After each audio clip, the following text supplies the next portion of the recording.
اسلام کی بنیاد کتنی چیزوں پر ہے؟ اسلام کی بنیاد کتنی چیزوں پر ہے؟ بنی الاسلام علی خمسہ، اسلام کی بنیاد 5 چیزوں پر ہے۔ سبحان اللہ، ہمارے حاجی دین رویت لوگوں نے اور بتایا کہ 5 چیزوں پر ہے۔ مجھے امید ہے کہ شاید سب کو پتا ہو، اور ہو بھی سکتا ہے اپنی زبان کو حرکت دینا پسند نہ کرے تو اور بات ہے، لیکن 5 چیزوں پر اسلام کی بنیاد ہے۔ پہلا کیا ہے؟ وحدہ لا شریک، اللہ تعالیٰ کو ایک ماننا۔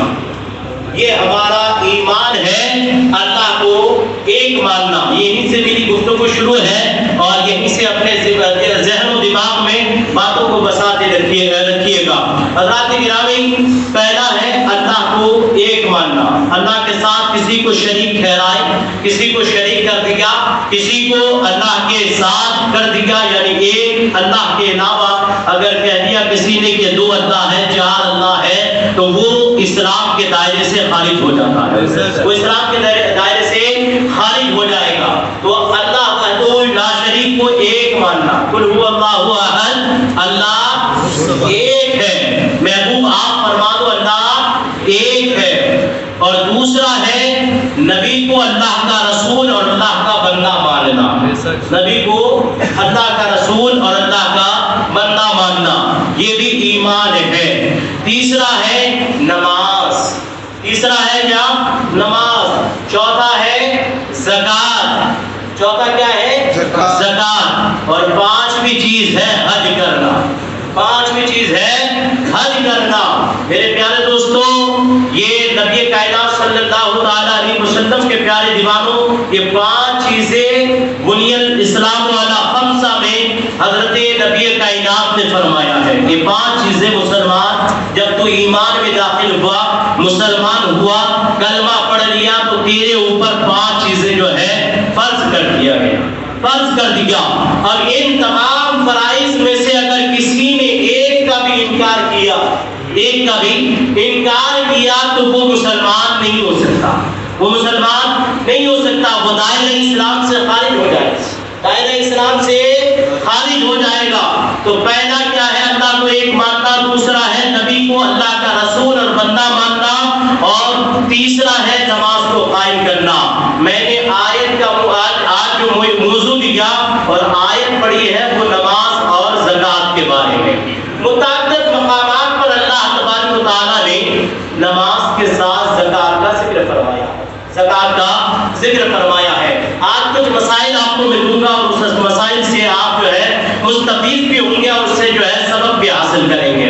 حضرات گرامی غور کریں، زکات ادا کرنا، نماز قائم کرنا، تمام عبادتوں میں افضل العبادت کیا ہے؟ نماز ہے۔ تمام عبادتوں میں بہتر عبادت کون سی ہے؟ تمام عبادتوں میں افضل العبادت نماز ہے۔ اللہ اور اس کے رسول کو ماننے کے بعد، ایمان لانے کے بعد نماز ہے۔ اور اس کے بعد اللہ نے قرآن میں فرمایا زکات، زکات کو ادا کرنا ہے۔ اور میرے نبی نے حدیث میں ترتیب بھی کی ہے، نماز کے بعد زکات اور اس کے بعد ہے حج۔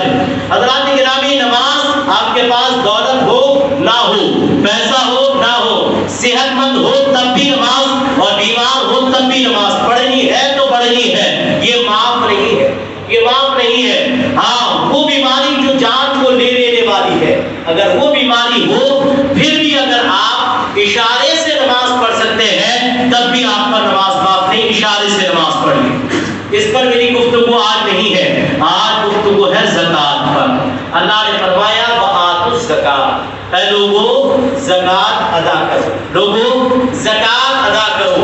میرے پیارے دوستو، اللہ کے پیارے رسول صلی اللہ تعالیٰ علیہ وسلم نے ارشاد فرمایا، جو مسلمان زکات ادا کر دیتا ہے، یہ ہمارے استعداد بھائی نے نذرانہ پیش کیا، اللہ تعالیٰ ان کے کمائی میں بھی پناہ برکت عطا فرمائے۔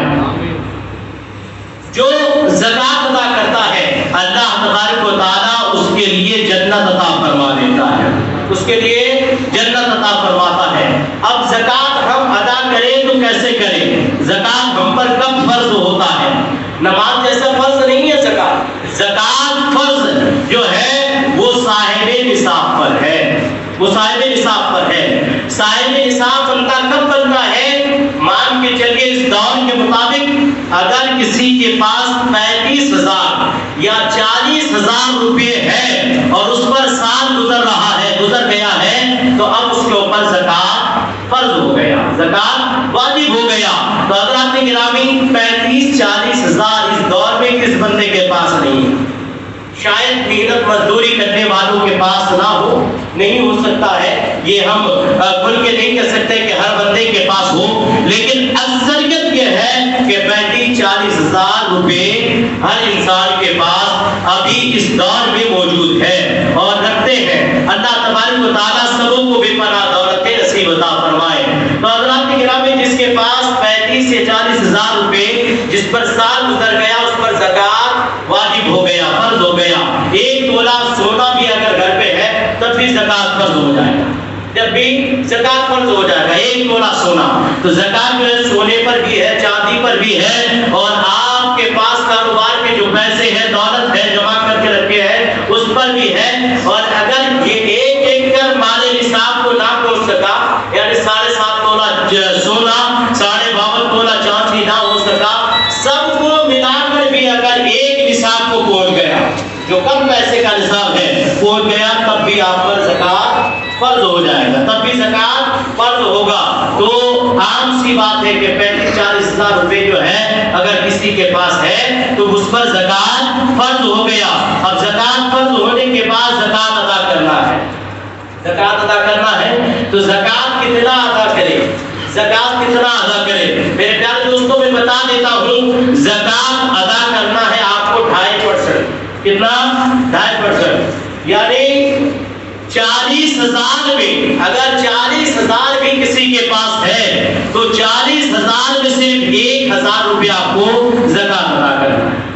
40,000 میں 1,000 اور 80,000 میں 2,000 اور اگر 1,00,000 روپے کسی کا پاس ہے تو وہ 2,500 روپے زکات ادا کرے گا، 2,500 زکات ادا کرے گا۔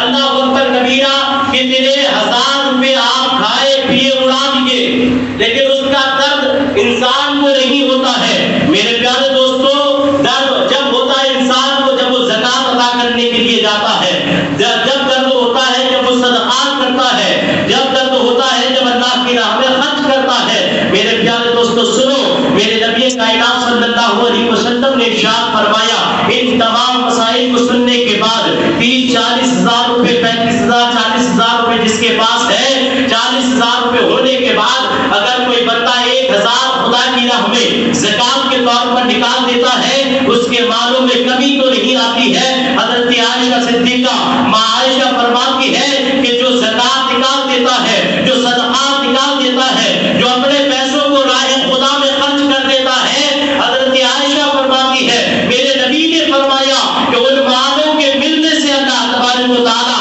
اور مالوں کو بھی پاک فرما دیتا ہے، اس میں برکتوں کا نزول بھی فرما دیتا ہے، پاک بھی فرماتا ہے، برکتوں کا نزول بھی فرما دیتا ہے۔ یعنی زکات کا پیسہ اگر آپ کسی اور مال میں جو جمع کر کے رکھے ہیں اس میں اگر ملائیں گے تو وہ مال بھی آپ کا برباد ہو جائے گا، برباد ہو جائے گا۔ لیکن اگر زکات ادا کرنے کے بعد جو بچا ہوا ہے وہ مال کسی اور مال میں ملا دیتے ہیں، اللہ تبارک و تعالیٰ اس مال کو بھی طہور یعنی پاک فرما دیتا ہے اور اس میں برکتوں کا نزول بھی فرما دیتا ہے، نزول بھی فرما دیتا ہے۔ حضرات گرامی، زکات ادا کرنا بہت ضروری ہے۔ میرے نبی نے فرمایا، لوگوں گھبراؤ قیامت کے دن سے، لوگوں گھبراؤ عذاب الہی سے، لوگوں ڈرو رب قدیر کے قہر و غضب سے۔ اللہ تعالیٰ نے فرمایا اگر رب قدیر نے تمہیں مالی کے نصاب بنایا ہے، یعنی زکات ادا کرنے کا پیسہ دیا ہے، اگر کسی وجہ سے آپ نے مال کو اللہ کی راہ میں خرچ نہ کیا، زکات نہ دیا، تو غور کرنا میرے نبی نے جتنا آسانیاں عطا فرمایا فرما کر، اللہ نے قرآن میں جتنے آسانیاں دیا ہے، جتنا ثواب دیا ہے، اتنا عذابوں کا ذخیرہ بھی دیا ہے۔ غور کرنا، جو زکات ادا نہیں کرتا ہے، جو مال غنیمت کو خرچہ نہیں کرتا ہے، زکات نہیں دیتا ہے، یہی مال یہی دولت جب قیامت کا دن ہوگا، 50,000 سال کا ایک دن ہوگا، اس دن اللہ تبارک و تعالیٰ زکات ادا نہ کرنے والے پر، سونا چاندی جمع کرنے والوں کو وہ قیامت کے میدان میں وہی سونا چاندی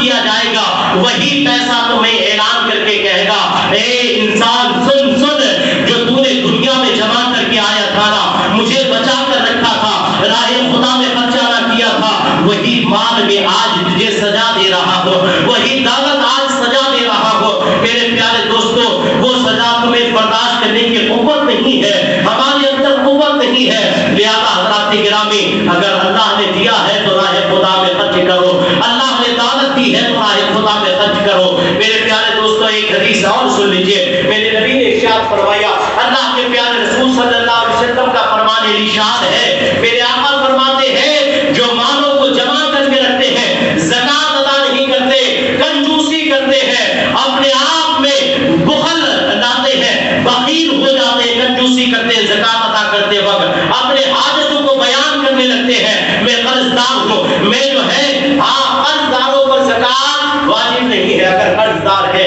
اس پر زکات واجب نہیں ہے، اگر اپنی اہل و عیال کی پریشانیاں بیان کر کے زکات ادا نہ کیا تو سنو سنو، میرے نبی نے فرمایا، اللہ کے رسول فرماتے ہیں جو مال کو جمع کر کے رکھے ہیں، یہی مال کل میدان محشر میں گنجا صاف بنایا جائے گا، اور وہ گنجا صاف تمہارے گلوں میں توق کی طرح ڈال دیا جائے گا، توق یعنی ہاروں کی طرح ڈال دیا جائے گا، ہاروں کی طرح ڈال دیا جائے گا۔ اللہ اکبر کبیرہ۔ سننا، سانپ جب 1000 سال کا ہوتا ہے نا، تب جا کر سانپ کے سر پہ بال اگتا ہے، سانپ جب 1000 سال کا ہوتا ہے تب جا کر سر پہ بال اگتا ہے، اور جب 1000 سال کا اور ہو جاتا ہے، یعنی 2000 سال کا ہوتا ہے، تب زہر کی زیادتی کی وجہ سے سانپ کے سر سے بال اتر جاتا ہے، جب جا کر سانپ جو ہے گنجا ہوتا ہے، اتنی زہر ان میں بھرا ہوا ہوتا ہے۔ میرے نبی نے فرمایا کل میدان محشر میں زکات نہ دینے والے پر انہی سانپوں کا جو ہے تمہارے گلوں میں توق بنایا جائے گا۔ اللہ اکبر، میرے آقا کا فرمان ہے، اگر وہ سانپ زمین پر ایک بار پھنکار مار دیتا ہے، ایک بار زمین کو ڈس لیتا ہے، 70 سال تک اس زمین پر ہری گھاس پیدا نہیں ہوتا، 70 سال تک اس زمین پر ہری گھاس پیدا نہیں ہوتا۔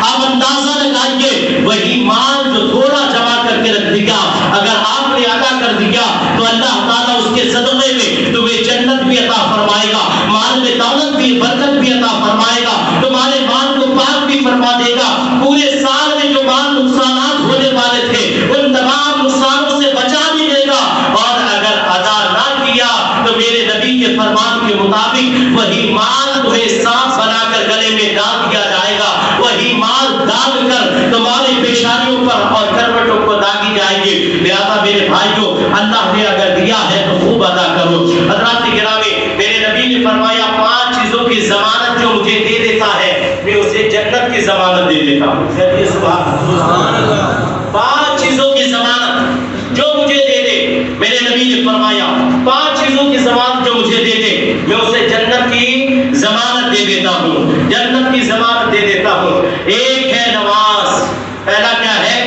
نماز۔ جو نماز پڑھتا ہے نماز میں کوتاہی اور کنجوسی نہیں کرتا، یعنی نماز کو چھوڑتا نہیں، وقت پر ادا کرتا ہے، قضا نہیں کرتا، نماز کو چھوڑتا نہیں، میرے نبی فرماتے ہیں جو نماز ادا کرنے کی ضمانت دے دیتا ہے میں اسے جنت کی ضمانت عطا کروں گا۔ دوسرا ہے زکات۔ جو مال میں کنجوسی نہیں کرتا، زکات دیتا ہے، اللہ تبارک و تعالیٰ کے پیارے رسول فرماتے ہیں میں اسے بھی جنت میں جنت کی ضمانت دے دیتا ہوں۔ اور تیسرا ہے امانت۔ اگر کسی بھائی کے پاس کوئی امانت رکھا، یعنی کوئی اچھی بولی ہی بول دیا، یہ بھی امانت ہے، اور امانت کو رکھ کے سنبھال کر اگر کسی نے دولت رکھنے کو دیا، اس کی امانت کو واپس کیا سلامتی کے ساتھ، امانت کو ادا کرنا، امانت رکھنا، یہ بھی اللہ کے رسول نے فرمایا جو امانت کا حق ادا کر دیتا ہے میں اسے جنت کی ضمانت دے دیتا ہوں، میں اس کو جنت کی ضمانت دے دیتا ہوں۔ اور چوتھا ہے شرمگاہ۔ میرے نبی نے فرمایا جس نے شرمگاہوں کی حفاظت کی، مرد ہو یا عورت، شرمگاہوں کی حفاظت کر لی، اللہ کے رسول فرماتے ہیں میں اس کو بھی جنت کی ضمانت دے دیتا ہوں۔ اور پانچویں چیز ہے، پانچویں چیز کیا ہے؟ پانچویں چیز ہے شکم، یعنی میرے نبی نے فرمایا کوئی اگر حلال کما کر حلال کا لقمہ اپنے پیٹ میں ڈالتا ہے، یعنی اپنے شکم کو حرام روزی سے پاک رکھتا ہے، اللہ کے پیارے رسول فرماتے ہیں میں اسے بھی جنت کی ضمانت دے دیتا ہوں، اسے بھی جنت کی ضمانت دے دیتا ہوں۔ اور چھٹی چیز ہے، 6 چیزوں کی ضمانت میرے نبی نے دیا، چھٹی چیز ہے زبان، جس کے بارے میں ہر روز بدن جو ہے صبح پناہ مانگتی ہے، اے زبان تو سلامت رہنا، اگر تو سلامت تو پورا بدن سلامت، اگر تو سلامت نہ رہی تو ہم پر جو ہے گرا گزرتا ہے، یعنی زبان سے کسی کو گالی دے دی کیا مار پڑے گی تو بدن پر پڑے گی۔ لہذا حضرات گرامی زبان کے لیے میرے نبی نے فرمایا زبان کو شیرین کرو، میٹھا بولو، اور دوسرے کو تکلیف اپنے باتوں سے نہ دیا کرو، باتوں سے تکلیف دے کر کسی کے دل آزاری نہ کرنا، تکلیف نہ دینا۔ میرے نبی نے فرمایا جو زبان کی ذمہ داری لے لیتا ہے میں اس کو جنت کی ضمانت عطا فرما دیتا ہوں۔ حضرات گرامی میں نے بیان کیا زکات کا، زکات 2.5% ادا کرنا ہے، اور زکات کس کس پر واجب ہے یہ بھی میں نے بتا دیا، تو زکات ادا کرے۔ اب حاجت مندوں کو زکات دیا جائے۔ اب تھوڑی سی وقت ختم ہو گیا۔